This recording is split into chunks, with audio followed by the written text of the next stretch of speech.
Welcome back to my YouTube channel Smart Gurukul. तो हम लोग आज फिजिक्स का एक बहुत ही महत्वपूर्ण चैप्टर है, ठीक है। हम लोग सेट वाइज आप क्वेश्चन देखने वाले हैं कि सेट वाइज हमारा कैसे क्या क्वेश्चन पूछे जाने वाले हैं, उसके देखेंगे। उसके बाद हम लोग देखेंगे प्रीवियस ईयर क्वेश्चन, ठीक है। चलिए, हम लोग पदार्थ का अनुगति है, इससे फिजिक्स से क्वेश्चन आते हैं, 2-3 आ ही जाते हैं। तो चलिए इसके बारे में हम लोग देख लेते हैं। 30 से 40 क्वेश्चन होंगे, तो वो लोग हम लोग फटाफट से देख लेते हैं 10 मिनट में, ठीक है। तो हम लोग सिर्फ आपको क्वेश्चन आंसर बताएंगे, ठीक है। इसको सॉल्व नहीं करने वाले हैं इस वीडियो में। निम्नलिखित में से कौन अनुदैर्घ्य तरंग का उदाहरण है? 1 नंबर क्वेश्चन है आपका, तो 1 नंबर का आंसर क्या हो जाएगा? वायु में ध्वनि तरंगे। इसका आंसर क्या हो जाएगा? वायु में ध्वनि तरंगे इसका आंसर हो जाएगा। चलिए हम लोग 2 नंबर क्वेश्चन देख लेते हैं। 2 नंबर क्वेश्चन है हमारा, निम्नलिखित में कौन अनुप्रस्थ तरंगे के रूप में गमन नहीं करती है, ठीक है। देखिए यहाँ पे लिखा हुआ है गमन नहीं करती, तो इसका आंसर हो जाएगा आपका, ठीक है। इसका आंसर हो जाएगी स्प्रिंग में खींचकर छोड़ देने से उत्पन्न तरंगे क्या होती है? अनुप्रस्थ तरंग के रूप में गमन नहीं करती है। चलिए हम लोग 3 नंबर क्वेश्चन पे चलते हैं। तो 3 नंबर क्वेश्चन है हमारा, निम्नलिखित में से किन तरंगों की आवृत्ति सबसे कम है? कौन सा ऐसा तरंग है जिसकी आवृत्ति सबसे कम है? तो इसका आंसर हो जाएगा आपका गामा तरंगे। क्या हो जाएगा इसका आंसर? इसका आंसर हो जाएगा सॉरी, इसका आंसर प्रकाश किरणें होगी। तो इसका आंसर क्या हो जाएगी? प्रकाश किरणें होगी, ठीक है। प्रकाश किरणें की जो आवृत्ति है वो सबसे कम होती है, ठीक है। तो चलिए हम लोग देखते हैं 4 नंबर क्वेश्चन पे। 4 नंबर क्वेश्चन है हमारा, अक्ष किरणों की तरंग दैर्घ्य की कोटि होती है। तो अक्ष किरणों की तरंग दैर्घ्य की कोटि क्या होती है? तो इसका हो जाती है 1 एंगस्ट्रॉन। क्या होती है इसकी? 1 एंगस्ट्रॉन होती है, ठीक है। इसकी क्या होती है? 1 एंगस्ट्रॉन होती है 4 नंबर का। तो 4 नंबर का क्या हो जाती है आपकी? 1 एंगस्ट्रॉन हो जाती है। चलिए हम लोग 5 नंबर क्वेश्चन देख लेते हैं फटाफट से। 5 नंबर क्वेश्चन है, एक तरंग की आवृत्ति 120 हर्ट्ज है, यदि तरंग की चाल 480 मीटर से हो तो तरंग की तरंगदैर्घ्य क्या होगी? तो इसकी आंसर हो जाएगी आपका 4 मीटर। इसकी आंसर क्या हो जाएगी आपकी? 4 मीटर हो जाएगी। आप लोगों को कोई डाउट हो तो फिर आप कमेंट बॉक्स में पूछ सकते हैं या फिर टेलीग्राम पे आप लोग पूछ सकते हैं। हम लोग फटाफट से क्वेश्चन कर लेते हैं। वीडियो लंबी हो जाती है तो फिर आप लोग सारा वीडियो देखते नहीं, तो बनाने से कोई फ़ायदा तो है नहीं फिर, ठीक है। चलिए 6 नंबर क्वेश्चन देखते हैं। 2 तरंगों की आवृत्तियों में 1.2 का अनुपात है, इनके आवर्तकाल में अनुपात क्या होगी? ठीक है, तो इसका आंसर क्या हो जाएगी? 2.1 हो जाएगी इसका आंसर। तो इसको आंसर क्या हो जाएगी? 2.1 हो जाएगी, ठीक है। चलिए हम लोग चलते हैं 7 नंबर क्वेश्चन पे। अनुप्रस्थ तरंगे बन सकती है, अनुप्रस्थ तरंगे कहाँ बन सकती है ऐसा पूछा जा रहा है। तो अनुप्रस्थ तरंगे वायु में बन सकती है? नहीं, वायु में नहीं बन सकती। जल में बन सकती है? नहीं, जल में नहीं, जल के तल पे बनती है। केवल जल के तल पर बनती है? जल के तल पर तो बनती है, ठोस, हाँ ठोस पे भी बनती है। तो इसका आंसर हो जाएगी 7 नंबर, ठीक है। इसके आंसर क्या हो जाएगी हमारा? डी हो जाएगी, 7 का डी हो जाएगी। केवल ठोसों में तथा जल के तल पर भी, यानी कि जल के तल तो भी हमारा ठोस में ही आते हैं, ठीक है। चलिए हम लोग चलते हैं 8 नंबर क्वेश्चन पे। निम्नलिखित में विद्युत चुम्बकीय तरंग नहीं है, कौन ऐसा तरंगे है जो विद्युत चुंबकीय नहीं है ऐसा हमको पूछा जा रहा है। तो रेडियो तरंग तो विद्युत चुंबकीय है, परासर्व नहीं है, प्रकाश तरंग ये भी नहीं है, गामा तरंग ये भी नहीं है। तो क्या हो जाएगा हमारा? बी नंबर आंसर हो जाएगा। 8 का क्या हो जाएगा? बी नंबर आंसर हो जाएगा। चलिए आवृत्ति की कोटि होती है। 13 नंबर क्वेश्चन है, दृश्य प्रकाश की आवृत्ति की कोटि होती है, ठीक है। तो इसका आंसर क्या हो जाएगी? 1015 हर्ट्ज। इसकी क्या होती है आंसर इसकी? 1015 हर्ट्ज। दृश्य प्रकाश की आवृत्ति कितनी होती है? तो 1015 हर्ट्ज हो जाएगा, ठीक है। चलिए हम लोग चलते हैं अब 14 नंबर क्वेश्चन पे। अक्ष किरणें की तरंग दैर्घ्य 1 एंगस्ट्रॉन है तथा अक्ष किरणों की चाल 3.0 × 10⁸ मीटर से हो तो इनकी आवृत्ति क्या होगी? इनकी आवृत्ति क्या होगी? तो 14 का आपका क्या आंसर हो जाएगा? बी नंबर हो जाएगी, ठीक है। इसके आंसर क्या हो जाएगी आपकी? बी नंबर आंसर हो जाएगी। चलिए हम लोग चलते हैं अब 15 नंबर क्वेश्चन पे। 15 नंबर क्वेश्चन है, 1 सेकंड लोलक को ऐसे ग्रह पर ले जाया गया जहां गुरुत्व त्वरण का मतलब जी का मान पृथ्वी की अपेक्षा 1.9 है, वहाँ दोलन का आवर्तकाल क्या होगा? तो इसकी आंसर क्या हो जाएगी आपकी? आप लोगों को पता हो तो आप लोग कमेंट जरूर करें। तो इसकी आंसर क्या हो जाएगी? इसकी आंसर हो जाएगी 6D, ठीक है। 6 सेकेंड हो जाएगा, सॉरी 6 सेकेंड हो जाएगी। चलिए हम लोग देखते हैं 16 नंबर क्वेश्चन पे। एक कंपित वस्तु 1 सेकेंड में 240 कंपन करती है, वायु में ध्वनि का चाल 320 मीटर प्रति सेकेंड है, तो कंपित वस्तु के द्वारा किए गए 15 कंपनों में वायु की ध्वनि कितनी जाएगी? आप लोग क्वेश्चन अच्छे से पढ़िए, देखिए क्या कह रहा है। एक कंपित वस्तु 1 सेकेंड में 240 कंपन करती है। एक कंपित जो वस्तु है वो 1 सेकंड में कितना करती है? 240 कंपन करती है। वायु में ध्वनि की चाल 320 मीटर प्रति सेकंड है, तो कंपित वस्तु के द्वारा किए गए 15 कंपनों में वायु की ध्वनि की चाल कितनी होगी? ठीक है, तो इसके आंसर क्या हो जाएगी आपकी? 20 मीटर हो जाएगी, ठीक है। क्या हो जाएगी कि ध्वनि कितनी जाएगी? संकेत में कंपन 20 मिनट हो जाएगी आपकी। चलिए हम लोग चलते हैं 17 नंबर क्वेश्चन पे। तो 17 नंबर क्वेश्चन है हमारा, विद्युत चुंबकीय तरंग की ऊर्जा का कारण है, विद्युत चुंबकीय तरंगों की ऊर्जा का कारण है, उनकी मतलब किन की विद्युत चुंबकीय तरंगों की ऊर्जा का कारण है, ये पूछा जा रहा है। तो इसके आंसर क्या हो जाएगी, विद्युत चुंबकीय तरंगे हो जाएगी। क्या हो जाएगी, विद्युत चुंबकीय तरंगे हो जाएगी। हमारा 17 का सी हो जाएगी।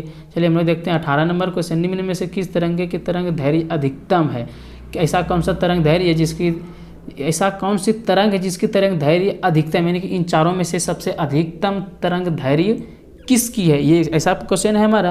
तो क्या हो जाएगी, ये रेडियो तरंग हो जाएगी। रेडियो तरंग की सबसे अधिक होती है मतलब इन चारों में से, ठीक है। चलिए हम लोग चलते हैं 19 नंबर क्वेश्चन पे। 19 नंबर क्वेश्चन है, दैशिक संकेतों के लिए प्रयुक्त होती है। दैशिक संकेतों के लिए प्रयुक्त होती है मतलब दैशिक संकेतों के लिए क्या प्रयुक्त होती है, ऐसा पूछा जा रहा है। तो इसका आंसर हो जाएगी प्रासर्व्य तरंगे। तो दैशिक संकेतों के लिए प्रयुक्त जो होने वाली है वो क्या है, तरंग प्रासर्व्य तरंगे हैं। चलिए हम लोग 20 नंबर क्वेश्चन पे चलते हैं। 20 नंबर क्वेश्चन है, यांत्रिक तरंगों की चाल निर्भर करती है किस पे करती है, ऐसा पूछा जा रहा है। तो हो जाएगी ये मध्यम प्रत्यवस्था पर, हाँ यहाँ तो करती है। मध्यम के घनत्व पर, इस पे भी करती है। मध्यम की प्रत्यवस्था और घनत्व के दोनों पर, हाँ यहाँ दोनों पे हो जाएगा आंसर। क्या हो जाएगी इसकी, सी नंबर आंसर हो जाएगी, ठीक है। आप लोग पूरा ना ऑप्शन देखिएगा वहाँ पे, ठीक है। इस तरह से क्वेश्चन फंसाने वाले पूछा जाता है। चलिए 21 नंबर क्वेश्चन हम लोग देख लेते हैं।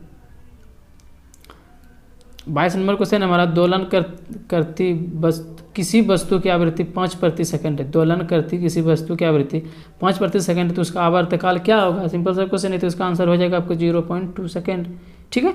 क्या हो जाएगी, 0.2 सेकंड हो जाएगी इसका आंसर। चलिए हम लोग चलते हैं 23 नंबर क्वेश्चन पे। तो 23 नंबर क्वेश्चन है हमारा, घड़ी में घंटे वाली सुई का आवर्तकाल क्या होता है। तो ये देखिए बहुत ही मतलब पूछे जाने वाला क्वेश्चन है। ये क्वेश्चन आपको ना VVI के रूप में है, ठीक है। VVI के रूप में ये क्वेश्चन में कि 1-2 बार पूछा जा चुका है, हम पहले भी देख चुके हैं इस क्वेश्चन को। तो 23 नंबर क्वेश्चन है, घड़ी में जो घंटे वाली सुई है उसका आवर्तकाल क्या होता है। तो इसका आंसर क्या हो जाएगी, 12 घंटे। आवर्तकाल इसकी क्या कितने होती है, 12 घंटे होती है, ठीक है। उसके बाद से फिर से वो स्टार्टिंग हो जाती है, ठीक है। घंटे वाली सुई क्या होता है, 12 घंटे ही होती है।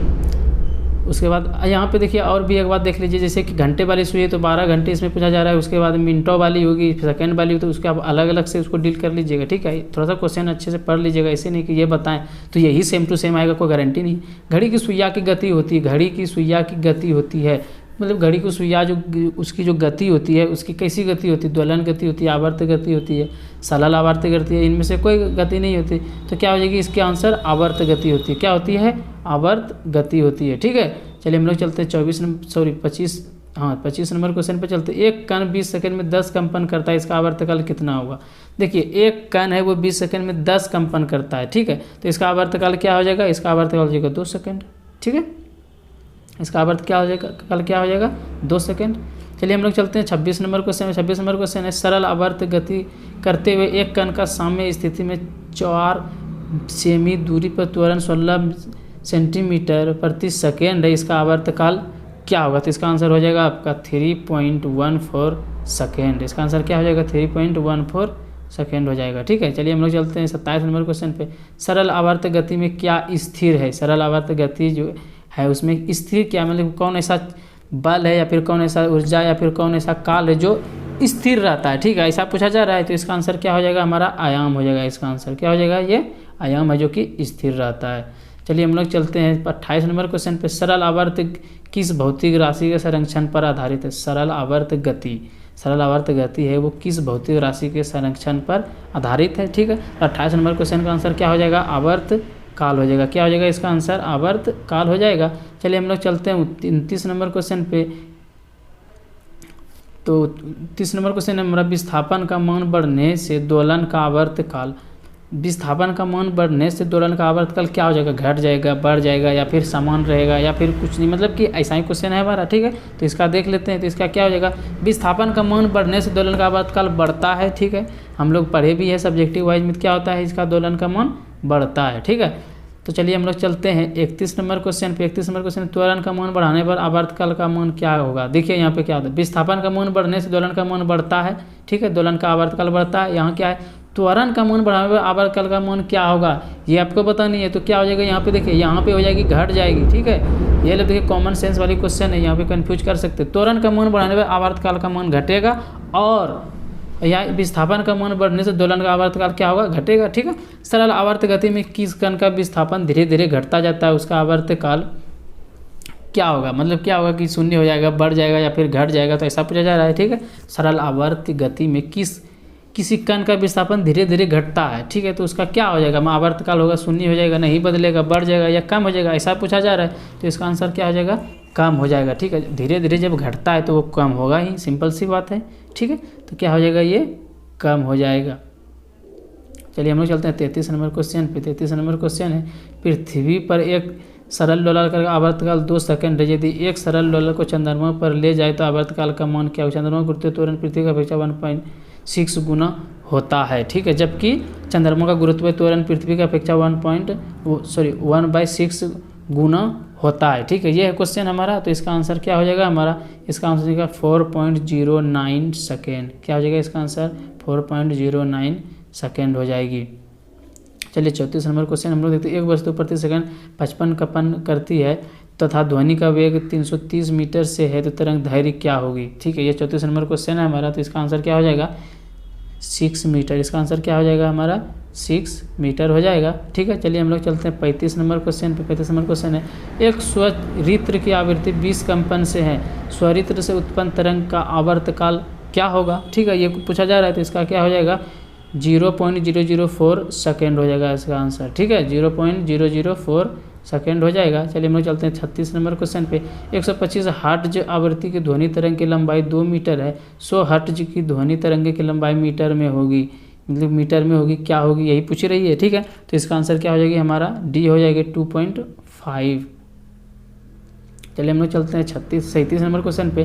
पानी में उत्पादित ध्वनि की तरंगें 480 सेमी, यदि ध्वनि का वेग पानी में 440 मीटर से, तो एक व्यक्ति द्वारा वायु में सुनी गई ध्वनि का तरंग दैर्घ्य सेमी में होगी। तो इसका आंसर क्या हो जाएगी हमारी, देखिए पहले बार एक अच्छे से हम लोग क्वेश्चन एक बार और पढ़ लेते हैं। पानी में उत्पादित ध्वनि की तरंग दैर्घ्य 480 सेंटीमीटर है, यदि ध्वनि का वेग पानी में 440 मीटर से है, तो एक व्यक्ति द्वारा वायु में सुनी गई ध्वनि की तरंग दैर्घ्य सेमी में क्या होगी।